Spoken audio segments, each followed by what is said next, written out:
Каза ли вече? Какво да ми каже? Дай да кажи. Сестра ми е родила маймунка. Андрей, по-добре кажи сега. Няма смисъл, отивам, връщам се и толкова. Има неща, които големите не разбират. Майя?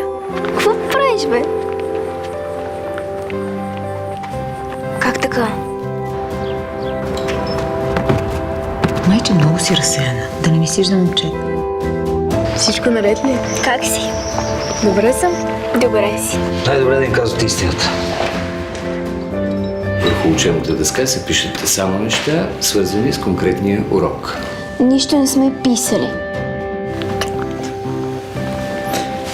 Време. Май ще поде!